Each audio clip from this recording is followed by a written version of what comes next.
He moves through the...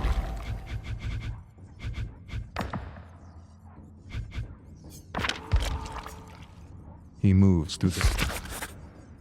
He has flashes of the doctor, his screams, his agony, turning the tables on him, experimenting on him like he had done with so many others. Where? Not here. Somewhere else. Another world. All of these survivors, marooned from other worlds. How does he know this? He doesn't remember.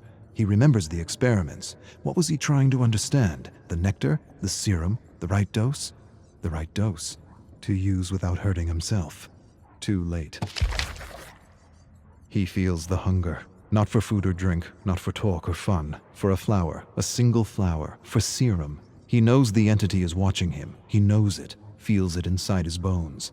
He doesn't want to be snatched for another trial, to suffer or cause suffering. And to what end? The great horrible mystery of it all. He wants to understand this place. He does. But he senses that to know, to really know, would drive him mad. Madness, that's what this place is. The embodiment of madness. He doesn't want to be pulled into another trial. He wants to return home. He must return home. That's why he was studying the serum. It gave him insight. Insight to what? He doesn't remember. Home. He doesn't even remember where home is. He only remembers the void. Hundreds, maybe thousands of discarded survivors. Not dead, not alive, something else. Alive but dead inside. Burnt, emotionless, useless to the entity. He remembers rising from the void, finding a flower. Had this flower been his salvation? Had the flower been his way out? He falls to his knees and shouts at the abyss, and the abyss answers with silence. The silence is so deafening it hurts. He buckles over, climbs to his knees. He needs serum.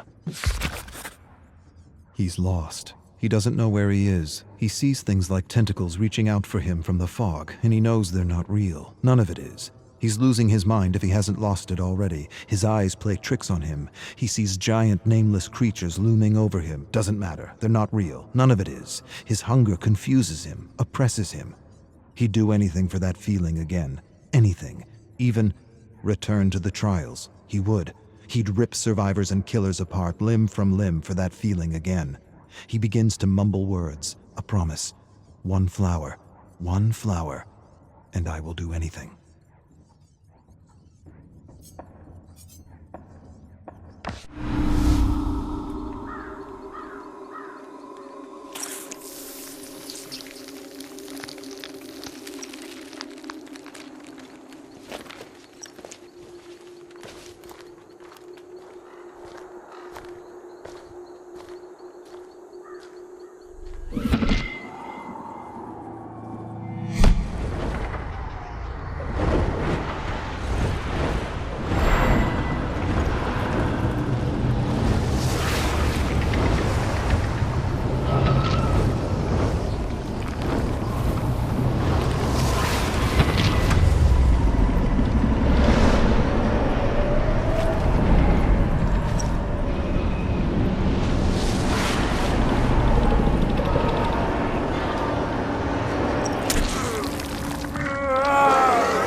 Claudette is 7 years old, and Claudette feels things more than others, much more.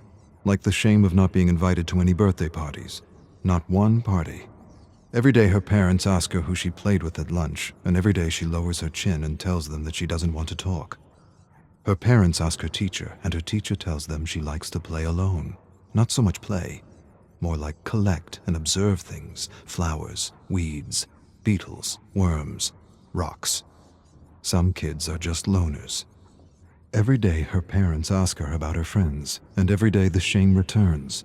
They want her to have friends. More than that, they want a list of names for her birthday. But she doesn't have a list of names. She doesn't even have one name.